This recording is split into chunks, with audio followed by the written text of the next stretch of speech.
Married हैं। अब आप ये चीज़ देखिए कि मैरिड पर्सन होके उसकी फैमिली है, बच्चे हैं, आज एक न्यू बॉर्न बेबी के लिए भी अगर हमें फीड लेना हो तो एक न्यू बॉर्न बेबी भी 100 रुपीज़ में सर्वाइव हमें उसका करना मुश्किल हो जाता है। तो फैमिली चलाना और पेरेंट्स को देखना, घर में और चीज़ें देखना कितना मुश्किल हो रहा है वो हम लोगों से बेटर कोई नहीं जानता। बिकॉज ये हमारे लिए एक गवर्नमेंट जॉब का टैग तो है, बट ये हमारे लिए एक बहुत बड़ी फ्रस्ट्रेशन है। We people are suffering from a lot of stress. हम हंस के जाते हैं, हमने कभी किसी को नहीं बोला हमारी ड्यूटी क्वारंटाइन सेंटर में है, हमारी ड्यूटी बैक टू विलेज में है, कहीं उधर हमें पंचायत दी है, कहाँ दी गई है। हमने अच्छे से हर जगह पे हमने अच्छे से वर्क किया है, हमने अपनी जो ड्यूटी है उसको बड़े अच्छे तरीके से निभाई है। शायद आप भी एक बार देखा आपने मेरे बैक टू विलेज के प्रोग्राम में आप भी आए थे कि हमने अच्छे से अपना प्रोग्राम किया था। लेकिन मैं यही चीज़ चाहता हूँ कि जैसे क्वारंटाइन सेंटर में हम लगते हैं, हमारी 3000 सैलरी है, हमारे फैमिली है, बच्चे हैं, लेकिन जो वहीं पे रेगुलाइज जो टीचर्स हैं, जहाँ और डिपार्टमेंट के उधर लगे होते हैं जो ऑफिसर्स, उनकी मैम इतनी सैलरी, उनके 50-50 लाख का इन्होंने इंश्योरेंस रखा हुआ है। हम 3000 ना हमारा कोई इंश्योरेंस है ना कुछ है, हमें कुछ हो जाता है वहाँ पे तो हमारा अपना काम करेंगे सुबह से लेकर शाम तक, शाम को दिहाड़ी लेंगे, घर चले जाएंगे। तो प्रॉब्लम यहाँ ये है कि हम लोगों को हमारा स्टेटस नहीं मिल रहा है। हम लोग टीचर्स जो भी हैं, जो स्कूल में जाते हैं, स्कूल में बहुत सारी ऐसी चीज़ें हैं मैम जो आपको मैं मीडिया में बता नहीं सकता कि बहुत सारे टीचर्स हम लोगों को एज ए लेबर ट्रीट किया जाता है। मतलब हम लोगों को ऐसा लगता है कि जाके स्कूल में अपने आप में ऐसा फील करते हैं कि हम लोग बड़ा अंडरडॉग किए जा रहे हैं। अब देखिए, एक टीचर जितनी भी सैलरी ले रहा है, चाहे वो 30,000 ले रहा है, 40,000 ले रहा है, हम चाहे 3,000 ले रहे हैं, लेकिन हमारा स्टेटस 3, वो हमको देखते हैं हमारी सैलरी की वजह से कि अगर ये बंदा वेट नहीं करने दे। उसने कहा कि यार क्या फ़ायदा, तू 7 साल और 3 साल लेकर, और आज के टाइम में तो आप इमेजिन करें। मैं सरकार से सिर्फ एक ही डिमांड करता हूँ, आप ये प्लीज़ इस चीज़ पे हमें बता दें कि 100 रुपये से गुजारा कैसे होता है, सिर्फ कोरोना का भयंकर साया देश के हर क्षेत्र में पड़ा और हर क्षेत्र जो है कोरोना से अछूता नहीं है। वहीं बड़ा सवाल ये है कि देश की अर्थव्यवस्था लॉकडाउन के बाद चरमरा सी गई थी और उस अर्थव्यवस्था को रफ्तार देने के लिए 20 लाख करोड़ का पैकेज दिया गया। पूरे देश में कहीं ना कहीं इसकी चर्चा भी रही कि किस क्षेत्र को कितना पैकेज जो है अभी दिया जाएगा। लेकिन कल जो है वित्त मंत्री ने एक और घोषणा की है और छोटा राहत पैकेज जो है उन्होंने दिया है। लेकिन बड़ा सवाल ये है कि यहाँ पर सरकारी नौकरी करने वालों को जो पैकेज मिलता है, तो जम्मू में भी कुछ ऐसे लोग हैं जो सरकारी नौकरी करते तो हैं लेकिन मात्र नाम की, ना तो अलाउंसेस मिलते हैं, ना उस तरह की सुविधाएं मिलती हैं, ना उस तरह का विश्वास मिलता है। लेकिन राष्ट्रीय स्तर पर देश के लिए काम करते हैं, राष्ट्रीय स्तर पर खेल के लिए काम करते हैं और राष्ट्रीय स्तर पर ये बताते हैं कि किस तरह से वो देश को आगे लेकर जाने वाले हैं। मैं बात कर रही हूँ रेबरे खेल फिजिकल टीचर्स की, और ये पूरी तरह से खेलो इंडिया की बात हो, बैक टू विलेज की बात हो, देश की हर योजना में भागीदारी लेते हैं। लेकिन फिलहाल इनके परिवार की अर्थव्यवस्था जो है वो चरमरा सी गई है। वो लॉकडाउन के समय से नहीं है, बल्कि कोरोना काल से पहले भी वो अर्थव्यवस्था चरमराई थी और अब जो है कमर टूट गई। इनसे बात करने की कोशिश करेंगे। क्या लगता क्या है कि एक तरफ से राहत पैकेज होते हैं और दूसरी तरफ से आपके लिए कोई भी इस तरह का पैकेज या इस तरह की बात नहीं होती? मैम, अभी एलजी सर ने 20 करोड़ जो है वो स्पोर्ट्स के लिए दोबारा से जो है सेंक्शन किए हैं। आप स्पोर्ट्स को प्रमोट कर रहे हो एक साइड पे, और दूसरे साइड पे जो स्पोर्ट्स को सच्ची में आगे लेके जा रहे हैं उनको आप 3000 रुपीज़ सैलरी दे रहे हो पर मंथ। क्या उन पे उनका सर्वाइवल हो सकता है? जब उन्होंने नेशनल पे रिप्रेजेंट करना था, नेशनल लेवल पे खेलना था, स्टेट को और यूटी को रिप्रेजेंट करना था, हमने अपना पूरा सहयोग दिया और उस लेवल पे जाकर पूरी मेहनत करके रिप्रेजेंट किया। बट अब जब गवर्नमेंट की टर्न है हमें हमारे लिए कुछ करने की, तो वो हमें इन रिटर्न देती है 3000 रुपीज़ सैलरी। हमारा सर से यही जो है रिक्वेस्ट है कि हमारा प्रोबेशन पीरियड जो है वो 2 इयर्स का किया जाए और हमारी सैलरी जो है वो सेटिस्फैक्ट्री की जाए, सो दैट हमारा सर्वाइवल जो है वो पॉसिबल हो सके, हमारी फैमिली का सर्वाइवल पॉसिबल हो सके। हम में से इवन हम लोग भी जो है, हमारी फैमिलीज हम पे डिपेंड हैं। कहीं ना कहीं उनको ये उम्मीद थी कि ये जब जॉब करेंगे तो हमारी लाइफ में स्टेबिलिटी आएगी, बट उनकी लाइफ में स्टेबिलिटी की जगह हम टोटली उन पे डिपेंड हो गए हैं। जब तक स्पोर्ट्स में थे कहीं ना कहीं से अर्निंग सोर्स होता था तो हम कमा लेते थे। अब एक तो गवर्नमेंट का टैग लग गया है, हम प्राइवेट सेक्टर्स में कुछ भी नहीं कर सकते, और दूसरा ये है कि आप गवर्नमेंट का टैग के अंदर जॉब करो 3000 रुपीज़ में, जिसमें पता नहीं किसका सर्वाइवल हो रहा है। आप मुझे बताइए, राहत पैकेज की जब घोषणा होती है आपको थोड़ी राहत मिलती है कि चलिए कोई पैकेज आया है सरकारी नौकरियों के लिए, लेकिन ये कैसी सरकारी नौकरी है जहाँ पर अलाउंसेस ही नहीं मिल रहे हैं? मैम, ये सुनते हुए और ये देखते हुए हमें बहुत टाइम हो गया है। पैकेजेस आते हैं बट नटशल में हमें कुछ भी नहीं मिलता है। रेबरे खेल जो भी टीचर्स हैं ये काफ़ी लॉन्ग टाइम से वेट कर रहे हैं कि हमें जल्द से जल्द मतलब इसमें हमारा कुछ डिसीजन हमारा आएगा, बट अभी हमें 2 साल होने को हैं मतलब लगे हुए इसमें, बट अभी तक हमारा इसमें कुछ भी गवर्नमेंट कोई डिसीजन नहीं ले रही है। जबकि हम हर जगह मिनिस्टर्स के पास, एमएलएस के पास, हर जगह हर पार्टी के पास जाते हैं, उनसे हम पूछते हैं कि सर हमारा ये कब होगा, मेमोरेंडम देते हैं, बट अभी तक हमारा वो लोग भी हमें आश्वासन देते हैं कि हाँ आपका हो जाएगा। एलजी सर से हमने बात की है, जाते हैं उनके पास, वो भी बताते हैं, मीडिया में वो भी बताते हैं कि हम इनका कर रहे हैं, बट अभी बहुत देर से जो है ये चल रहा है प्रोसेस। रेबरे खेल का कमिंग सून आने वाला है, बट अभी तक कुछ भी नहीं आ रहा है। तो मैं यही कहना चाहूँगी एलजी सर से कि जो हमारे एक्स एलजी सर थे मुर्मू सर, हाँ, उन्होंने अपने लास्ट इंटरव्यू में भी ये चीज़ बोली थी कि हम इनका जो है रेबरे खेल की एक जो है एक इनको रेगुलराइज कर रहे हैं। उनका लास्ट इंटरव्यू में ये चीज़ उन्होंने मेंशन की थी, बट अभी तक हमें कोई रेगुलराइज नहीं किया जा रहा है। तो मैं मनोज सिन्हा सर से यही अपील कर रही हूँ कि सर आप स्पोर्ट्स को इतना ज़्यादा प्रमोट कर रहे हो तो मेहरबानी करके सर एक नज़र रेबरे खेल की तरफ भी डालिए। देखिए कि सर 3,000 रुपये में सर्वाइव करना कितना मुश्किल होता है। आज की डेट में एक स्पोर्ट्स पर्सन की खुद की नीड्स होती हैं, और मोस्टली जितने भी इसमें कैंडिडेट्स हैं all are highly qualified candidates, PhD, NET SET, MPEd holders हैं, बट आप देखिए कि 3,000 रुपये में कैसे गुजारा कर रहे हैं। और सेकेंडरी जो इसमें मैं एक चीज़ और मेंशन करूंगी कि ऑल आर मोस्टली जो इसमें कैंडिडेट्स हैं वो मैरिड हैं। अब आप ये चीज़ देखिए कि मैरिड पर्सन होके उसकी फैमिली है, बच्चे हैं, आज एक न्यू बॉर्न बेबी के लिए भी अगर हमें फीड लेना हो तो एक न्यू बॉर्न बेबी भी 100 रुपीज़ में सर्वाइव हमें उसका करना मुश्किल हो जाता है। तो फैमिली चलाना और पेरेंट्स को देखना, घर में और चीज़ें देखना कितना मुश्किल हो रहा है वो हम लोगों से बेटर कोई नहीं जानता, बिकॉज ये हमारे लिए एक गवर्नमेंट जॉब का टैग तो है, बट ये हमारे लिए एक बहुत बड़ी फ्रस्ट्रेशन है। We people are suffering from a lot of stress. तो मैं एलजी सर से रिक्वेस्ट कर रही हूँ कि सर आप स्पोर्ट्स को प्रमोट कर रहे हैं, काइंडली आप एक नज़र रेबरे खेल की तरफ डालिए। ये बहुत लॉन्ग जो है टाइम से डिमांड है हमारी, जिसको फुलफिल नहीं किया जा रहा है, जिसको बार बार नज़रअंदाज किया जा रहा है। तो एक नज़र आप इस पर डालें और हमारे बारे में सोचिए। We want regularisation, we want 2 years probation period, हमें तब तक बेसिक सैलरी दी जाए। आप इक्वल वर्क इक्वल पे सोचिए कि अगर एक ही फील्ड में जो है टीचर्स काम कर रहे हैं, वहीं पे जो एक नॉर्मल टीजीटी ग्रेड है उसका सैलरी देखिए, और रेबरे खेल को देखिए जो कि उनसे हाईली क्वालिफाइड हैं, उनको आप 3,000 रुपया दे रहे हैं। क्या इज इट पॉसिबल कि आज की डेट में? बताइए, यहाँ पर हमेशा कहते हैं कि अगर एक बेटी पढ़ती है समझिए पूरा समाज पढ़ता है। हम बचपन से ही पढ़ते आ रहे हैं। उसके बाद केंद्र सरकार ने कहा बेटी पढ़ाओ बेटी बचाओ, तो हर चीज़ में शिक्षा का बहुत महत्व था। लेकिन सवाल ये है कि शिक्षा अच्छी है, लेकिन शिक्षक का आर्थिक स्तर क्यों नहीं बढ़ रहा है? आप लोग पढ़ाते हैं, आप लोग नेशन बिल्डर्स हैं, लेकिन आपके लिए कोई इस तरह का प्रावधान क्यों नहीं आता है जिससे आपको लगे कि हाँ हमारे लिए सरकारें हैं?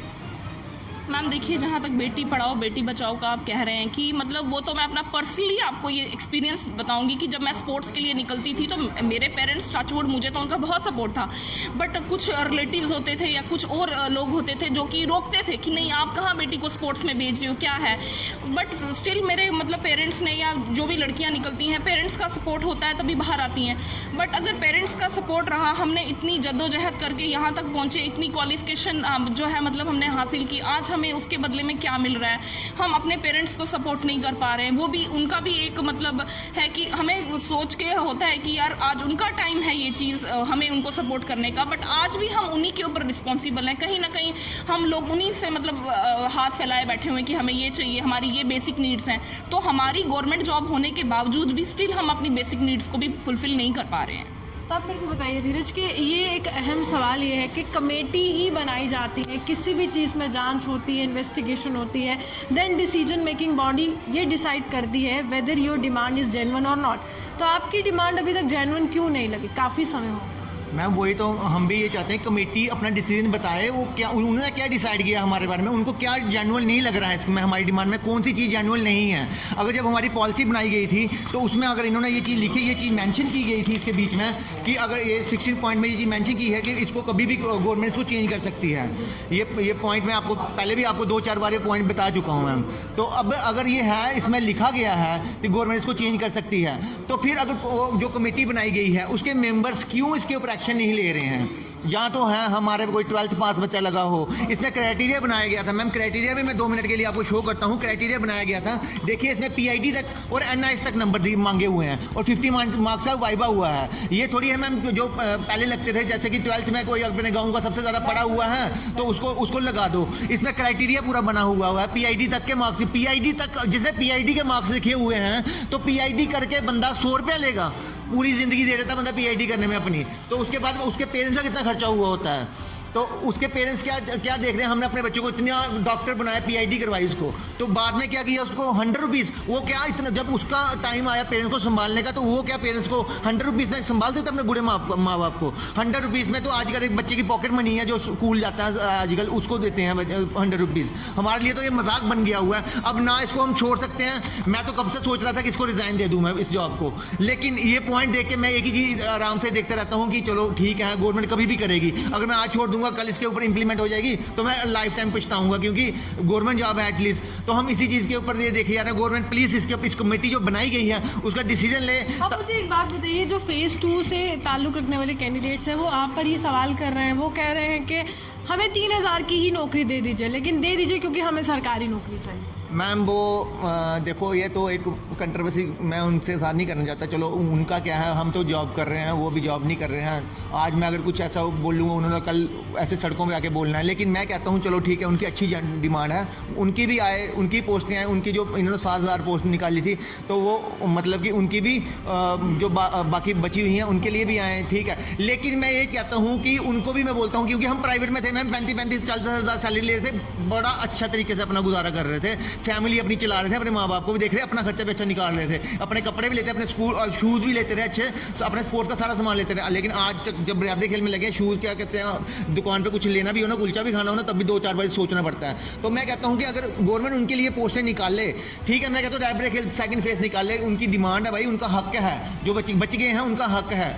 तो अब लेकिन उनको ये है कि गवर्नमेंट लेकिन पहले इसके ऊपर कुछ इंप्लीमेंट कर दे। वो भाई जहाँ प्राइवेट में अच्छे काम कर रहे हैं ना, लेकिन यहाँ पे आके 3000 रुपये पे अगर वो 10 किलोमीटर उनको रोज़ जाना पड़ेगा ना, उनका अगर गुजारा हो जाएगा ना, मैं मान लूँगा। ये कहना बड़ा आसान होता है कि हम 3000 रुपये में गुजारा कर लेंगे, वो कर लेंगे। तो उनकी डिमांड है, उनकी जेन्युइन डिमांड है, उनकी पोस्टें आनी चाहिए, लेकिन गवर्नमेंट को ये सोचना चाहिए पहले इसके ऊपर कोई इंप्लीमेंटेशन करे अच्छा, ताकि एक जो बंदा हो अपने माँ बाप को अपनी फीडिंग तो कर पाए, अपनी फैमिली को फीडिंग करवाए, अपने आप को खुद को फीडिंग कर पाए, अपने कपड़े ले सके, एटलीस्ट स्कूल जाना, एक टीचर है, टीचर बन के तो जाए स्कूल, ये ना टी शर्ट फटी हो आदि तो स्कूल जाए, ट्राउजर हो जाना, स्पोर्ट्स वाले ड्रेस ही ना हो, शूज़ हो ना, स्पोर्ट्स वाले कहाँ से खरीदने 3000 में। अगर नाइकी का शूज़ या किसी का शूज़ लेना हो, 4-5 हज़ार के शूज़ हैं, तो वो कहाँ से 3000 रुपये बंदा सैलरी लेने वाले कहाँ से ले सकता है वो शूज़ वाले। आप देश के लिए बहुत बड़ा योगदान दे रहे हैं, चाहे खेलो इंडिया हो, चाहे तमाम बैक टू विलेज के प्रोग्राम्स हो, आप हमेशा फोर फ्रंट पर होते, क्योंकि आपकी यहाँ पर ड्यूटीज़ लगाई जाती हैं। जब ड्यूटीज़ लगाई जाती हैं तब आपकी याद आती है, लेकिन जब सैलरी बढ़ानी होती है, प्रोबेशन कम करना होता है, तब क्यों नहीं आती है? देखो मैम, ड्यूटीज़ लगाई जाती हैं, ये गवर्नमेंट, हम एम्प्लॉय हैं, गवर्नमेंट के हम नौकर हैं, गवर्नमेंट जहाँ ड्यूटी हमारी लगाएगी हम जाएंगे, हम हंस के जाते हैं। हमने कभी किसी को नहीं बोला हमारी ड्यूटी क्वारंटाइन सेंटर में है, हमारी ड्यूटी बैक टू विलेज में है, कहीं उधर हमें पंचायत दी है, कहाँ दी गई है। हमने अच्छे से हर जगह पे हमने अच्छे से वर्क किया है, हमने अपनी जो ड्यूटी है उसको बड़े अच्छे तरीके से निभाई है। शायद आप भी एक बार देखा आपने मेरे बैक टू विलेज के प्रोग्राम में आप भी आए थे कि हमने अच्छे से अपना प्रोग्राम किया था।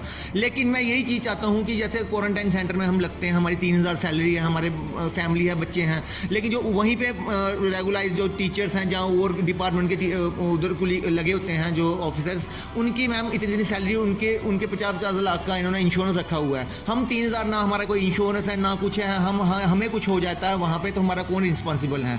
मतलब एटलीस्ट कोई जो पॉलिसी है उसको कोई रूल फ्रेम किया जाए जिससे हमें मतलब कि हम कहते हैं हमारी जहाँ मर्जी ड्यूटी लगाओ, आप जिस जगह मर्जी लगाओ। काम करने के लिए रैबिड खेल के फिजिकल टीचर्स याद आते हैं, लेकिन सैलरी और इंश्योरेंस देने के लिए बाकी परमानेंट एम्प्लॉय।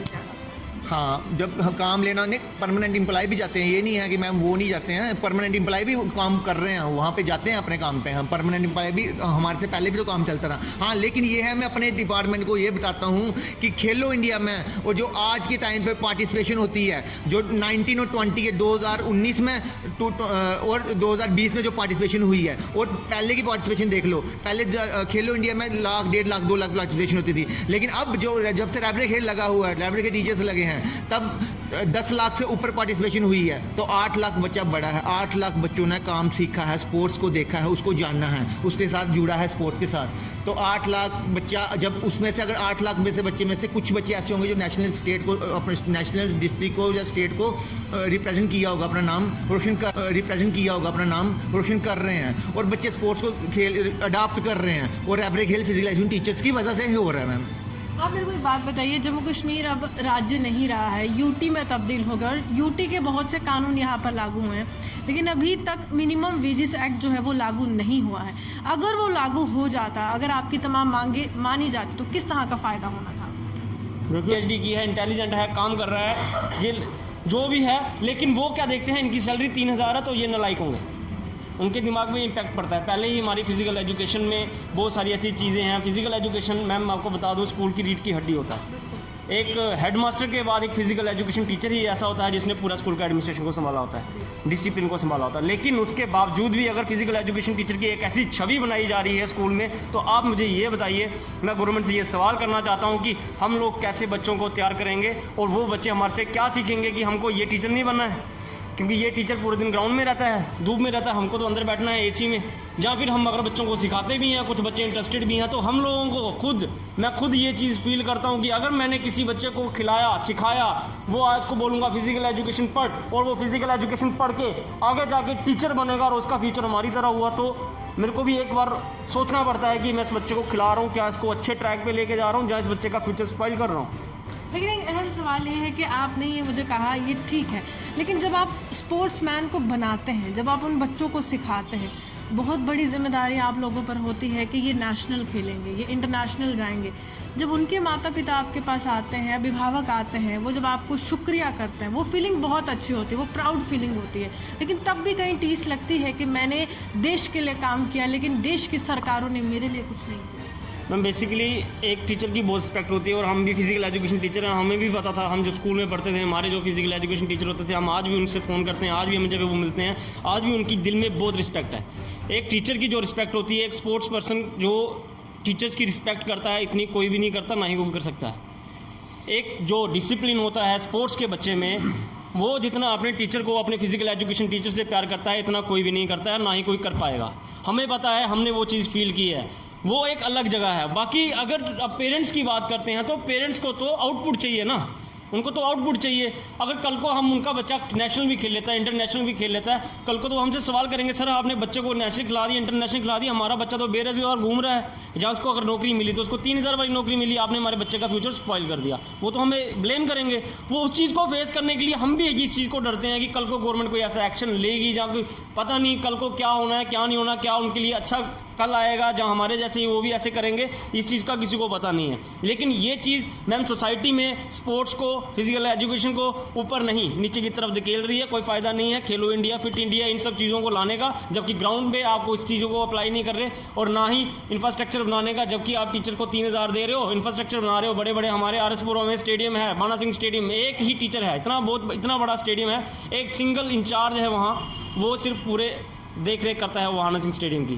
क्या फ़ायदा है इसका इंफ्रास्ट्रक्चर का, जब बच्चा वहाँ कोई खेल ही नहीं रहा है, 4 साल से तो वहाँ मिट्टी पड़ रखी है, कोई जाता नहीं खेलने के लिए, तो उस चीज़ का कोई फ़ायदा नहीं है। फ़ायदा वहाँ है जहाँ आउटपुट हो। अगर हम काम करें तो आउटपुट होनी चाहिए, अगर आउटपुट नहीं आ रही तो इसका मतलब काम का कोई फ़ायदा नहीं है। तो ये सारी चीज़ें जो हैं, ये जो गवर्नमेंट है, ये पता नहीं किस हिसाब से डिसाइड करती है, हमें नहीं पता, लेकिन हम लोग अपना काम बहुत ईमानदारी से करते हैं, और हर चीज़ को हर तरह पे सोच के करते हैं कि हाँ, अगर हम कोई काम कर रहे हैं तो इसका आउटपुट आना चाहिए, तभी हमारे काम का फ़ायदा है। सर आप मेरे को एक बात बताइए, जब कोई अधिकारी हो, जब कोई नेता हो, जब भी रैबरे खेल से जुड़ा कोई सवाल पूछा जाए, या तो कोरोना काल का हवाला मिलता है जवाब के तौर पर, या फिर ये कहा जाता है कि फाइल आगे जा रही है, जल्दी पहुंचेगी और काम हो जाएगा, कब तक लगता है काम मुझे, क्योंकि आश्वासन ही मिले हैं, जवाब नहीं मिला। मैडम सबसे पहले तो मैं एक चीज़ कहूँगा कि पूरे इंडिया में ही लगा ले, जम्मू एंड कश्मीर में की जो डेमोक्रेसी है उसकी जो है वो उल्लंघन हो रहा है। आप देखिए कि डेमोक्रेसी के अकॉर्डिंग आप देखें equal pay for equal work वो नहीं पॉसिबल यहाँ। और आपने क्वेश्चन किया हमारे साथी से कि आपने कहा कि बेनिफिट्स क्या होंगे अगर यूटी जो है और आपको अगर आपकी डिमांड्स फुलफिल हो जाती है तो उसके बेनिफिट्स क्या हैं। मैडम बेनिफिट मिल चुके हैं यूटी सरकार के अंदर, कईयों को मिले हुए हैं। जैसा कि आपको एग्जांपल देता हूं, जो हमारे एम्प्लॉयज़ थे यहाँ उनको चाइल्ड एजुकेशन अलाउंस मिला है, ट्रांसपोर्ट अलाउंस मिला है। हमें वही तो बात है, यहाँ कुछ भी नहीं है। इवन कि मैं कहता हूँ क्वेश्चन वाज कि ये चीज़ें हैं ना, ये हर एक व्यक्ति की ज़ुबान पर है कि मिनिमम वेजेस एक्ट लागू होना चाहिए, but you are getting 3000, daily wages are getting 6500, ठीक है। तो आपको नहीं लगता है कि आपको तो एक लेबर क्लास से भी नीचे समझा जा रहा है? जस्ट आपने डिग्रीज अटेन की हैं, आपने पढ़ाई की है, आपने सब कुछ किया है, नेशनल इंटरनेशनल मेडल्स, आपने हर क्षेत्र में अपना दम दिखाया है, लेकिन आपको नहीं लग रहा है कि आपको बिल्कुल टेक इट फॉर ग्रांटेड लिया जा रहा है? मैडम यही बात हम कह रहे थे कि इन्होंने जो कमेटी फ्रेम की, इस कमेटी के ऊपर उन्होंने सोचना था कि 100 रुपया इनके लिए क्या डिज़र्व करता है। इसकी वन ऑफ द एग्जांपल मैं आपको दूंगा। मेरे ही स्कूल में मैंने रिसेंटली 2 साल पहले जब ज्वाइन किया है तो एक बच्चा था, उसको मैं कबड्डी की प्रैक्टिस करवा रहा था, तो तब उसके पेरेंट्स आ गए तो कहने लगे कि भाई क्यों करवा रहे हो? तो मैंने कहा सर पार्टिसिपेशन के लिए, कल को प्लेयर बनेगा। तो आप यकीन माने उनको, क्योंकि कम्युनिटीज़ के जितने भी टीचर्स थे उन्होंने पता चल गया था कि इस टीचर की मेरी तरफ से कि इसके 7 साल और 3 साल सैलरी है इसकी। आप यकीन माने उसने उस बच्चे को पार्टिसिपेट नहीं करने दिया। उसने कहा कि यार क्या फ़ायदा, तू 7 साल और 3 साल लेकर, और आज के टाइम में। तो आप इमेजिन करें, मैं सरकार से सिर्फ एक ही डिमांड करता हूँ, आप ये प्लीज़ इस चीज़ पे हमें बता दें कि 100 रुपये से गुजारा कैसे होता है। सिर्फ इतना सा हमें बता दें कि एक 100 रुपीज़ से पूरा चलाना, एक दिन चलाना, 3000 में पूरा मंथ चलाना कैसे चलेगा? How it's possible? एक तरफ आप आते ही यहाँ हमारे गवर्नर साहब ने 25,000 मूव अलाउंस कर दिया सेक्रेट वालों का। क्या हमारे लिए कुछ नहीं? इतना टफ डिसीजन लेना है कि क्या एक 100 रुपया मतलब उसकी सैलरी जो बढ़ नहीं सकती है एक एम्प्लॉयज़ के लिए, क्या ये सोचा नहीं जा सकता है? प्लीज़ मैं आपके चैनल के माध्यम से मैं ये बता देना चाहता हूँ सरकार को कि प्लीज़ जो आपने 8-9 महीने हो गए कमेटी फ्रेम की है, उस कमेटी में है क्या ऐसा है कि आप एक डिसीज़न नहीं ले पा रहे? चलिए, साफ तौर पर काफ़ी समय लग रहा है और उम्मीद जो थी वो नवनियुक्त उपराज्यपाल मनोज सिन्हा से, इससे पहले जीसी मुर्मू थे, उससे पहले सत्यपाल मलिक थे।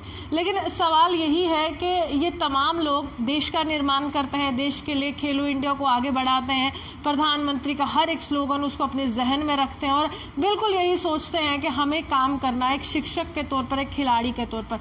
ये भी नेशन को रिप्रेजेंट कर चुके हैं, इन्होंने भी हिंदुस्तान की जर्सी पहनी, इन्होंने जम्मू कश्मीर की जर्सी पहनी है। जब ये हर चीज़ देश के लिए करते हैं तो देश की वो सरकार है, वो नेता, वो अधिकारी, इनके लिए कोई कुछ क्यों नहीं करता है? क्योंकि इनका भी परिवार है, इनके लिए भी कहीं ना कहीं एक उम्मीद यही थी कि सरकारी नौकरी पाएंगे, अपने बच्चों का भविष्य बनाएंगे और माँ बाप के बुढ़ापे का सहारा बनेंगे। फिलहाल वो धरी की धरी रह गई हैं क्योंकि जो प्रशासन है वह यही कहता है जनाब कोरोना काल चल रहा है, समय लगेगा। इसी के साथ जर्नलिस्ट पारस के साथ मैं रूहानी आपसे विदा लेती हूं। नमस्कार।